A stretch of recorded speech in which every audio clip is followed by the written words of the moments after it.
Assalamualaikum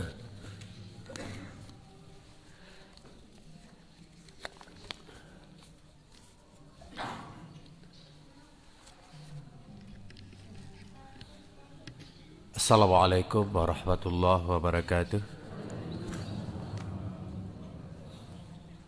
Alhamdulillahirabbil alamin. Assalatu wassalamu ala asyrafil anbiya'i wal mursalin wa ala alihi wa ashabihi ajma'in.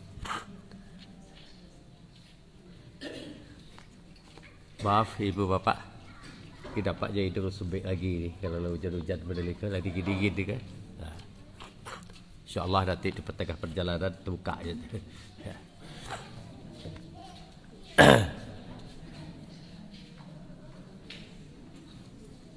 Salawat dan salam kita sampaikan kepada junjungan kita Nabi Muhammad sallallahu alaihi wasallam yang telah menuntun umat manusia dari alam jahiliyah pada alam yang berakhlakul karimah. Ibu-ibu dan bapak-bapak, sebagaimana kita maklumi, hari ini sudah masuk tanggal 19 Rajab. Maka dari itu, pada pagi ini kita singgung sedikit masalah salat. Sebab buah daripada Isra Mi'rajnya Nabi Muhammad adalah ibadah salat. Dalam surat Al-Isra ayat 1 Allah mengatakan, A'udzubillahi minasyaitonirrajim. Bismillahirrahmanirrahim. Subhanalladzi asra bi'abdihi laila minal masjidil haram ilal masjidil aqsa allazi barakna haulahu liduriyahu bid ayatina innahu huwas samiul basir. Ayat ini menerangkan bahwa Nabi pernah diperjalankan oleh Allah SWT pada suatu malam dari Masjidil Haram ke Masjidil Aqsa. Untuk apa?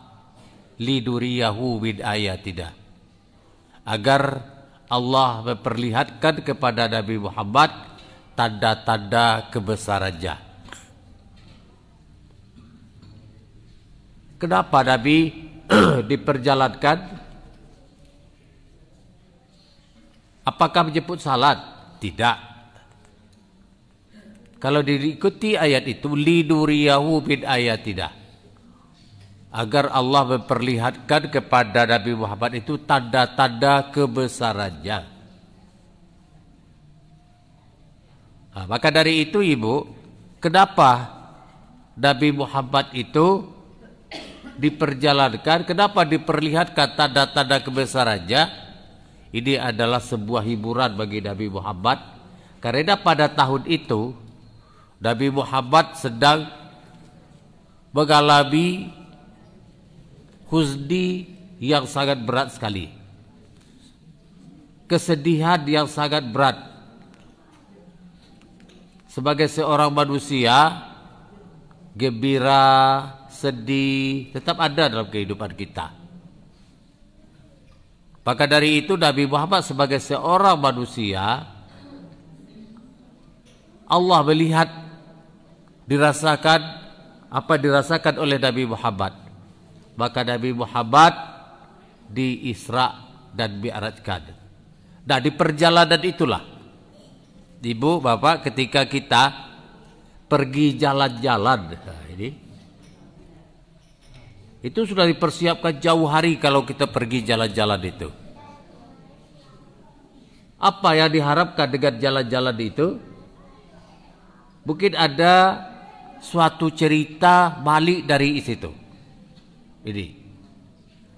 Nah, Nabi Muhammad juga seperti itu.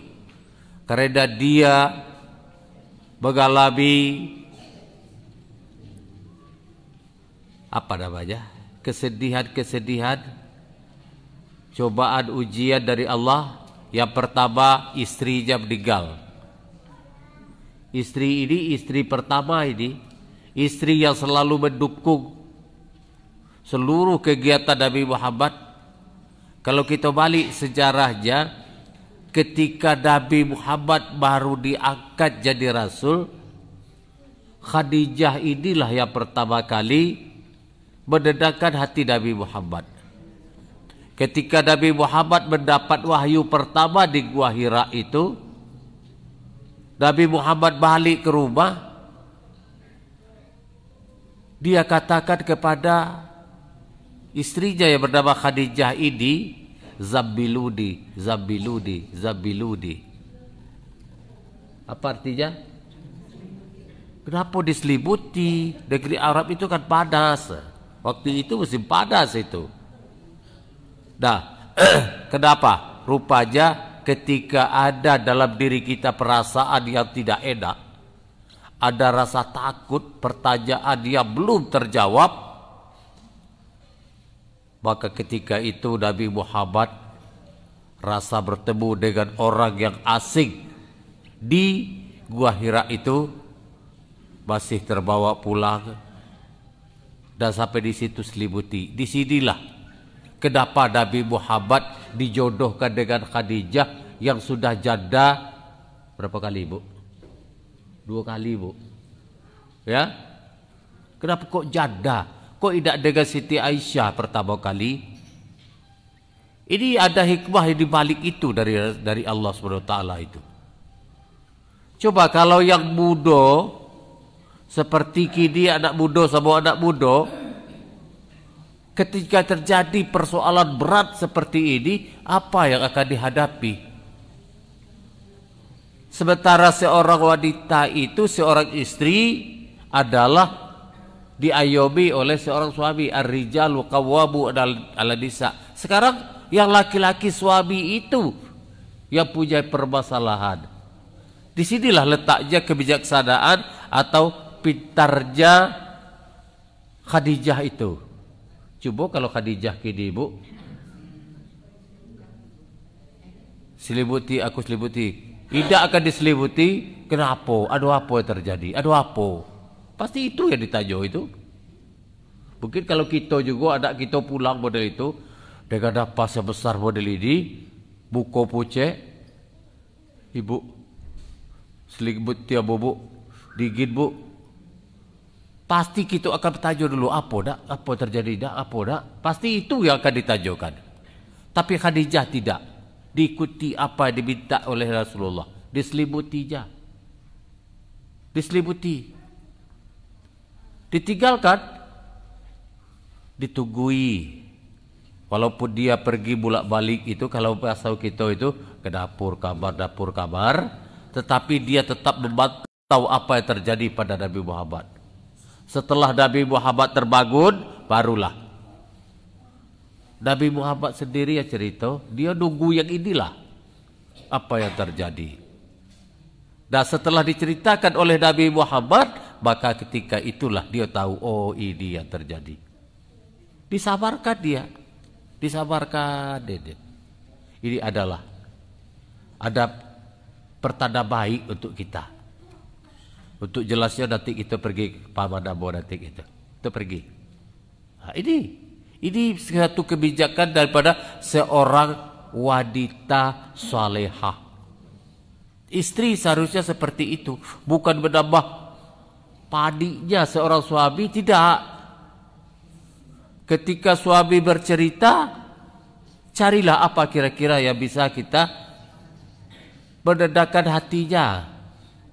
Nah itulah apalah gawe pergi ke situ. Dewean itu cari-cari gawe. Ikulah yang terjadi berikut. Ke siapa gitu gaduh? Bukan itu. Ini adalah pertanda baik.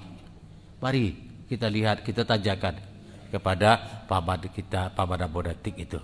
Ini jalan keluar yang diberikan oleh Siti Khadijah. Orang ini yang tinggal, Ibu. Orang ini yang tinggal. Siapa tidak akan sedih ini? Waktu perjalanan Nabi menyiarkan agama juga seperti itu. Hartanya silakan dipakai.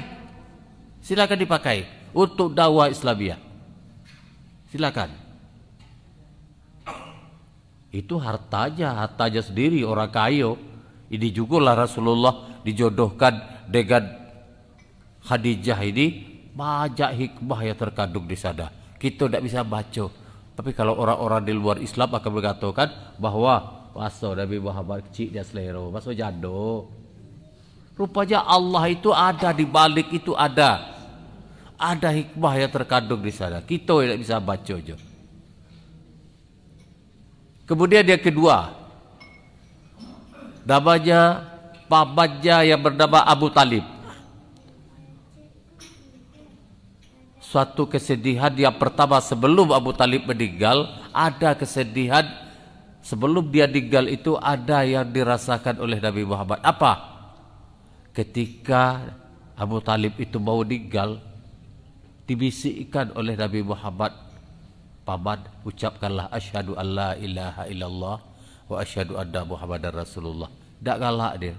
Berulang Nabi Muhammad katakan, sehingga sampai turun ayat, innaka la tahdi man ahbabta walakinnallaha yahdi man yasha.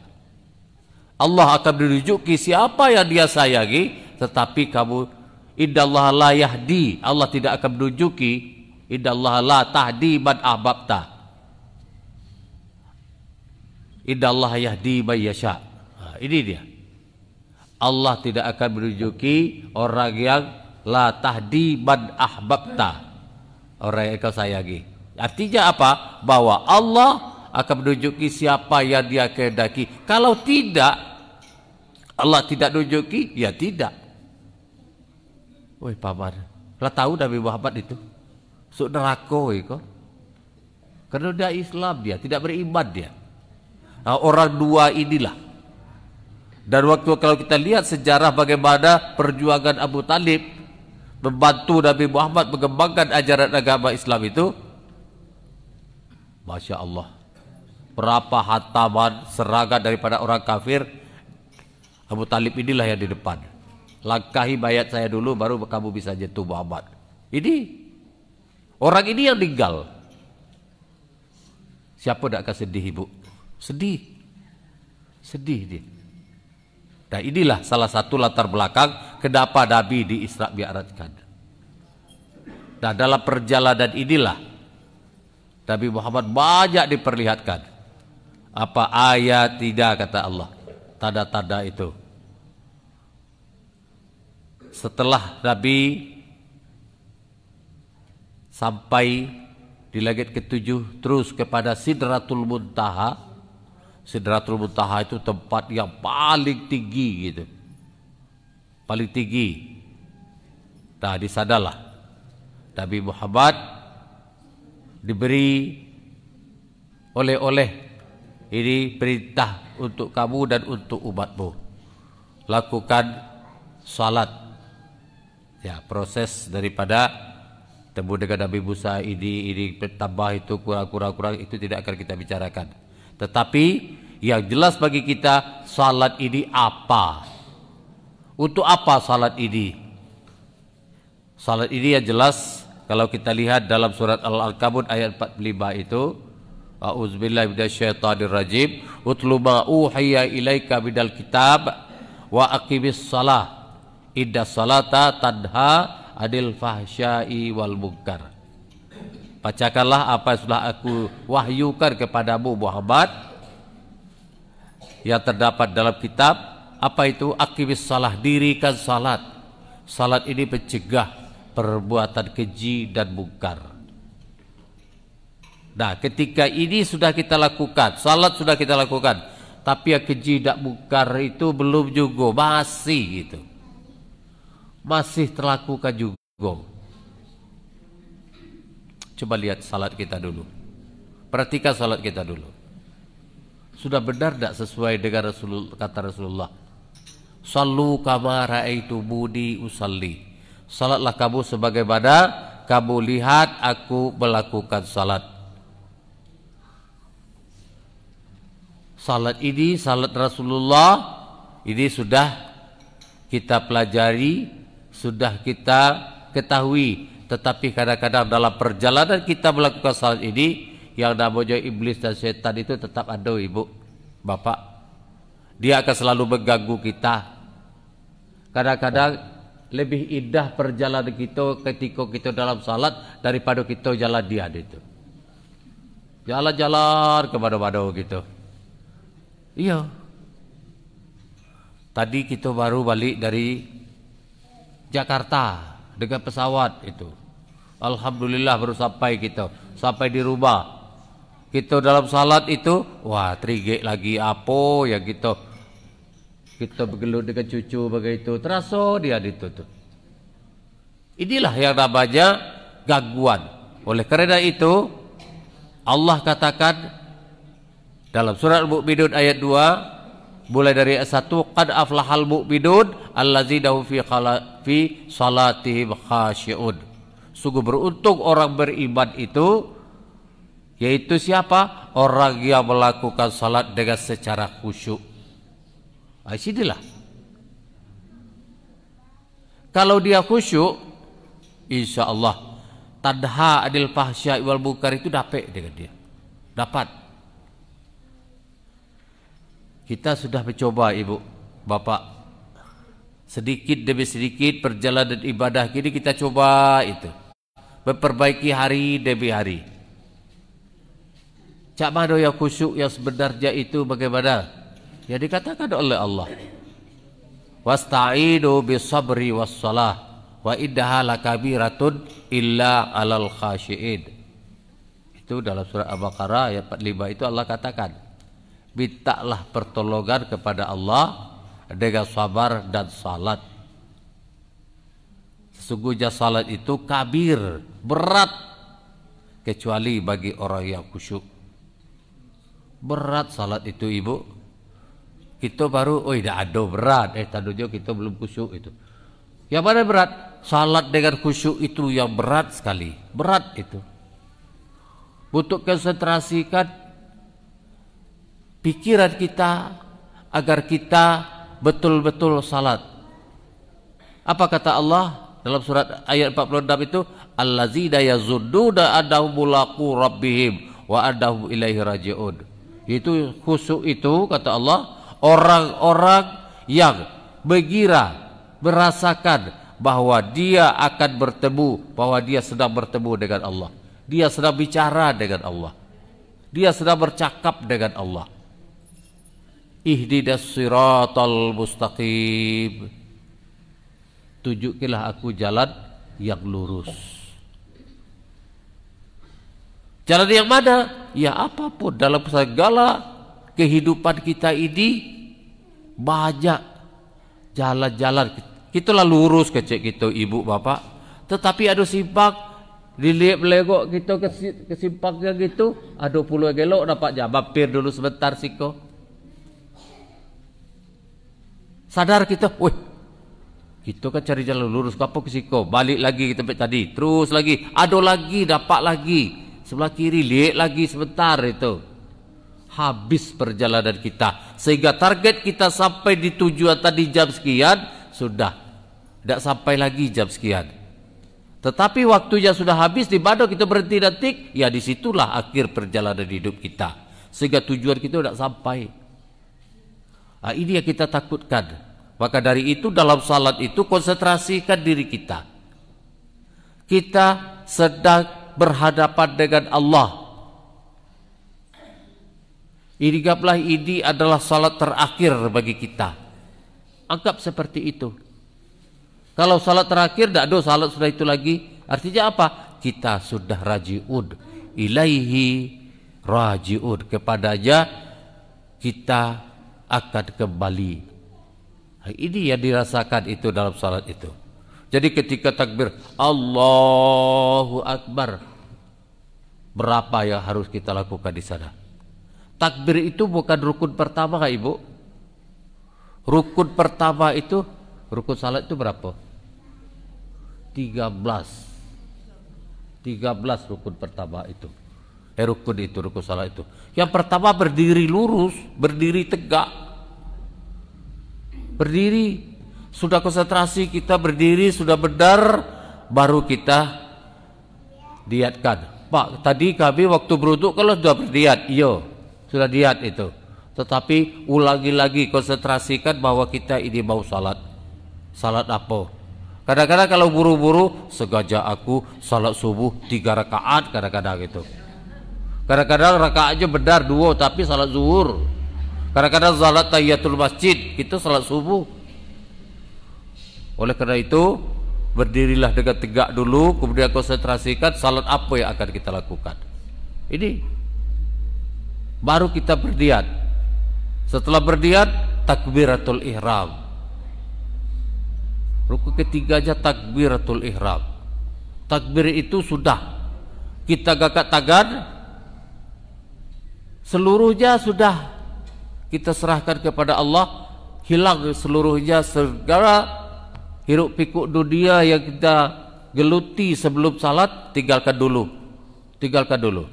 Itu makanya ketika kita salat itu segala yang merintangi kita tinggalkan dululah.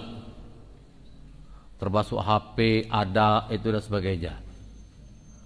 Wah, kadang-kadang Pak, cucu Kiko kadang-kadang mak je tidak dirubah, bapak tidak dirubah, titip ke kita belum salat Iko. Cak mana? Apa dah dikurung ada orang, tak mungkin. Nangis je. Dah, lepeh aja sudah. Kita sedang sujud pajak je punggung kita. Cak mana itu? Tidak ada konsentrasi lagi. Cak mana tak kusuk seperti ini. Iya. Bagaimana bisanya? Nabi Muhammad juga ada model itu. Ada model itu. Tetapi dalam kondisi yang seperti ini, pandai-pandailah.